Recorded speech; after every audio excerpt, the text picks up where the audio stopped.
Hello and welcome back to the 2025-2026 school year. In addition to the annual paperwork you complete each August, we are also required to review and complete training on child abuse recognition and reporting and professional relationships with students. Today I'll be reviewing child abuse recognition and reporting refresher training, which continues along our series of trainings you have each year. For those of you that may be new this year in the audience, this portion of your job is very important. You will also have additional training provided by your supervisor. At the end of this training, you will also be given a quiz. Feel free to complete the questions on the quiz as we review the information during this presentation. So why do we do this training? We know that it is required as mandated reporters to complete 3 hours of child abuse training every 5 years, but did you also know that child abuse is probably more common than you may know? In 2023, in Pennsylvania alone, there are 40,301 reports of suspected child abuse, which has seen a steady increase over the last several years. The substantiated rate for 2023 decreased slightly from 12.8% in 2022 to 11.7% in 2023. However, it is still a higher rate than the pre-pandemic substantiated rate of 10 to 12%. Substantiated child abuse means that the case was investigated, and after investigation, authorities were able to prove that abuse was taking place. You can also see on our graph on the right-hand side the victim ages in 2023. The ages that are covered by the school bus are ages of children you may see on your daily route. Over 3,200 of the victims in 2023 were school-age children that potentially could be riding your school bus. This is why the training is crucial, and unfortunately is more prevalent than we may think. As we do every year, we've updated the statewide child abuse statistics for 2023. This slide represents the number of cases per county in Pennsylvania. In blue, you have the number of suspected reports. Again, some suspected abuse may be reported, but then determined to be unfounded or not enough evidence to constitute child abuse. In green, you have the number of reports that were actually substantiated or proven to be child abuse.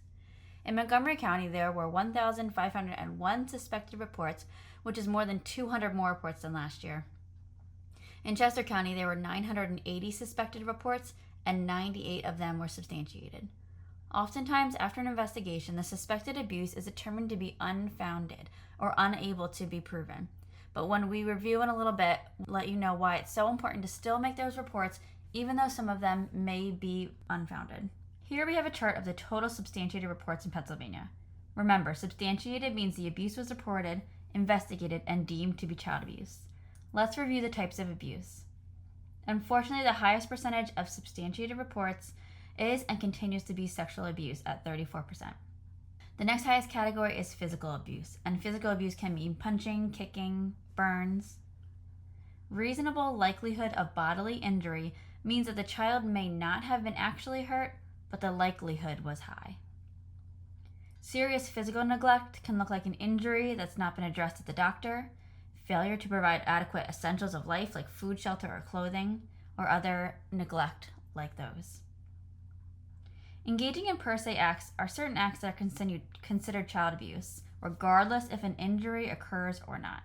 Some examples of this are physical violence that endangers a child, restraining or confining a child, shaking a child under 1 year old, striking a child under 1 year old, interfering with the breathing of a child, having a child present in a meth lab, or leaving the child in the care of a sexual offender.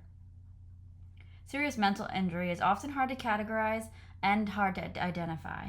It can sometimes present in a child as depression, mental or emotional developmental delays, self-injury, suicide attempts, antisocial behavior including cruelty to other children or animals, and alcohol or drug abuse. Severe forms of trafficking, which we'll go into a little bit later, are also noted here, and I do want to note that they continue on the rise since 2020. And the last type on our report is Munchausen by proxy syndrome, which is a relatively rare form of child abuse that involves the exaggeration or fabrication of illness or symptoms by a primary caretaker. The next data we have here for Pennsylvania specifically are the total child fatality reports. On the left-hand side, you can see by year since 2019. You can see indicated, which is a report, founded, which is again proven to be child abuse, unfounded in pink, which means that it was investigated and they didn't have enough evidence to say that it was child abuse. A pending court, or indicated for injury only, so there was no fatality. On the right-hand side, we have graphs that show the substantiated child abuse fatalities by cause and substantiated near fatalities. In 2023, lack of supervision was one of the leading causes of child fatalities. Bus drivers and aides are in a unique position to see signs of neglect, like kids consistently left alone at drop-off, wearing the same dirty clothes, or showing up to the bus always hungry. This is why we do this training every year, so that you can help catch these red flags early and report concerns before a situation becomes dangerous. School bus drivers and aides see students almost every day as they transport them from home and school. They are aware of changes in their behavior, moods, and physical appearance. You're also aware of people that may be new to the bus stop or different situations at the home. And you're also able to see a baseline from the beginning of the school year and notice if things have drastically changed. And those are when we're going to raise those red flags and want to make sure that we're talking to our supervisors or compliance officers. This graph on the right shows a relationship of the perpetrator or the person carrying out the abuse. The bus on each graph indicates that they're all possible individuals who are getting the students off the bus or on the bus each day.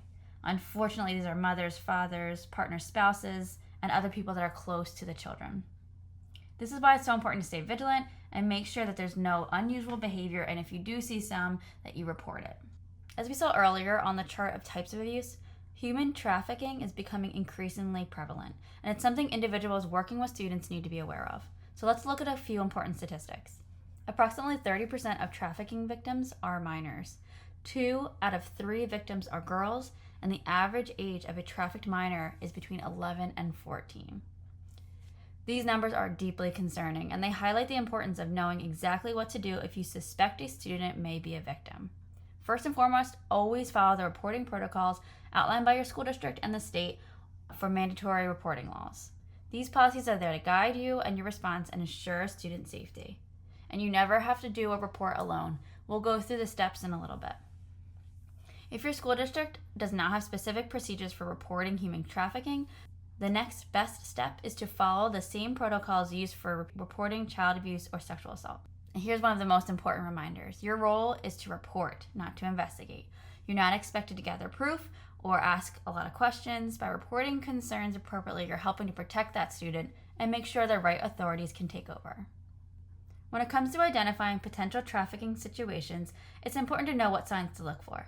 There's no single red flag, but a combination of indicators can point to a student who may be in danger. Here are some common red flags to look for. A student who has frequent absences or disappears for days at a time.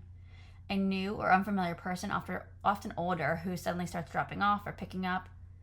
Visible signs of physical abuse like bruises, signs of trauma, or even malnourishment. A student who is inappropriately dressed for the weather or for school. The presence of unusual markings or tattoos, which sometimes can be a trafficker's branding or ownership mark. A sudden change in lifestyle. For example, a student who now has the latest phone, new clothes, manicured nails, or other expensive items. These are often gifts from traffickers during the grooming process. You may also hear things directly from students that raise concerns, such as mentions of an older boyfriend, a pimp, a sugar daddy, or even someone that they've met online. Comments about making a quota, which can indicate forced involvement in trafficking or exploitation. When you see something that feels off, it's okay to gently ask questions. A couple of safe, open-ended questions you can use include, do you know the person who's picking you up? Or is everything okay at home? These simple questions can open the door for disclosure or give you just enough concern to file a report. Again, your job is not to investigate, but to observe, ask gently, and report when something doesn't feel right. Another important tool to be aware of is a signal for help, also known as the violence at home signal. It's a silent, one-handed gesture that someone can use to signal they're in danger and need help. Here's how it works. The person holds up their hand like they're taking an oath, and then they fold their thumb into their palm and wrap their fingers over it, symbolizing being trapped or confined. These simple motions can be a powerful cry for help, especially in situations where speaking out isn't safe for them. Be alert to this signal, and it can be the only way that they can say, I need help. Let's take a moment to talk about why child abuse sometimes go unreported even when there's red flags. There are 7 common reasons. Confusion or uncertainty about what your reporting responsibilities are, and that's why we do this training. Not recognizing the warning signs of abuse. Again, we're going over all these things today. A lack of confidence that reporting will lead to meaningful action. Not wanting to become personally involved. Fear of repercussions, either for yourself or for the child. Concerns that reporting may violate professional boundaries or confidentiality. And the most common is assuming someone else will handle it. These are all real and understandable hesitations. But here's the bottom line. If you suspect a child is being abused, you are legally and ethically obligated to report it. Reporting is not about being 100% certain. It's about raising concerns so trained professionals can step in and help. There are repercussions for mandated reporters if they know or should have known that abuse was happening and they do not report it. A mandated reporter who willfully fails to report child abuse is subject to liability under the law. A second-degree misdemeanor carries a penalty of up to 2 years in jail and a fine of $5,000. Felony of the third degree carries a penalty of up to 7 years in prison and a fine of up to $15,000. And again, you don't need to be right when you make a report. You just need to have probable cause and that gut instinct that something is wrong, and you raise the red flag. Your compliance officer will help you make the report. You don't need evidence. You just need reasonable suspicion. In May 2025, a 7-year-old student in South Carolina was violently attacked by other students on a school bus. The incident was caught on video, and shockingly, the driver did not step in, he didn't pull the bus over, and he didn't stop the assault. Both the driver and 7 students were later charged. This heartbreaking case is a reminder that the bus isn't just transportation, it's part of a child's school day, and it must be treated as a place of safety. When adults fail to act, the message to students is that no one's watching and no one will help. That's why it's so important to take concerns seriously, to speak up, to step in, and to report when something feels wrong. A simple action can prevent trauma, protect a child, and quite possibly change the course of their life. Quiz time. Who is a mandated reporter? You are. Mandated reporters are adults who work or volunteer with children and youth and are required to report suspected child abuse if they have reasonable cause to suspect that child abuse has occurred. Since you work with children every day as a school bus driver or attendant, you are a mandated reporter. That title moves with you with your job profession, so if later in your life you aren't directly working with children, you would no longer be classified as a mandated reporter.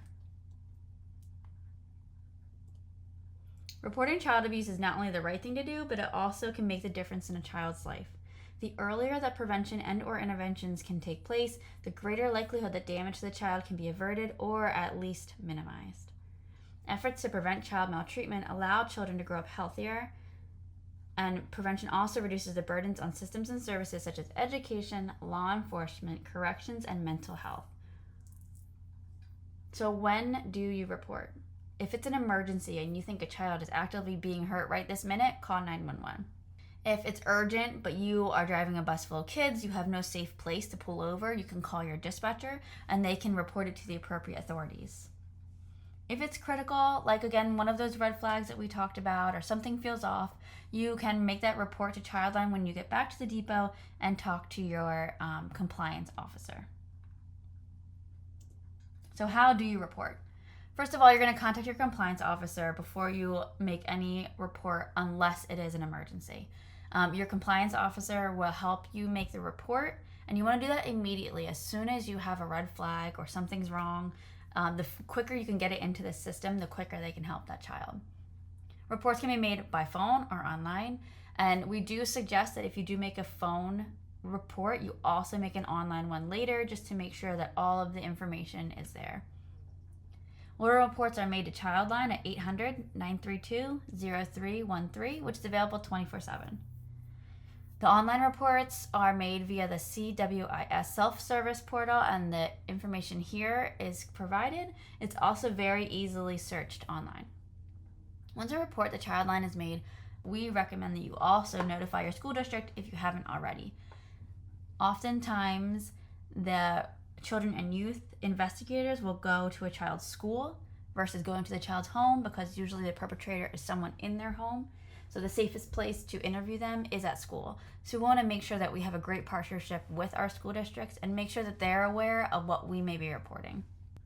So let's talk about legal protections in place for mandated reporters, because taking action can feel a little intimidating, but the law is on your side. If you make a report in good faith, you're typically granted immunity from civil or criminal liability. This means you're protected if you make a report of suspected child abuse, you cooperate with the investigation, or if you're asked, you testify in court and other proceedings. Also, your identity is kept confidential to the fullest extent possible. These protections exist to support you in doing the right thing, to speak up for a child who may not be able to speak up for themselves. You're not alone in this process, and you're protected when you follow the law and act out of concern. We also wanted to review tips for maintaining professional relationships with students. Avoid inappropriate contact physically and socially. So physically, this means instead of a hug, maybe offer a fist bump, a high air five. Make sure you have acceptable distance, and you create those rules from day one on your bus. Socially, we really cannot be contacting students on social media, no texting, no phone number sharing. Appropriate relationships with students looks like being kind but firm. We say everything that you say in front of children or on your bus should be grandmom approved, so nothing you wouldn't say in front of your grandma. And treat the children how you would want your own children to be treated. We oftentimes share stories about bus drivers who have made wrong decisions, but there are so many bus drivers who do amazing things. Here's a school bus driver and her monitor who were heroes from South Carolina. They rescued 3 children from a house fire during their afternoon route. So these children were not even on their bus, but they saw that the house was in danger and there were children outside. They pulled over and quickly acted, getting the children on the bus and calling 911 to help with the fire. This is a really good example of being aware of your surroundings and your route. Knowing what's usual and knowing what's safe, and then seeing when things are out of place or a danger for students on your bus or students on your route. So when should you report? If you have a reasonable belief that child abuse is happening, we want to report immediately. Again, the quicker we can get that report in, the quicker that child can be helped. If you see something, hear something, have a gut instinct, say something. If you're not sure if you want to make a report, talk to your compliance officer. They can also call our office and we can talk through the process with them and make sure that we're doing the right thing for those students.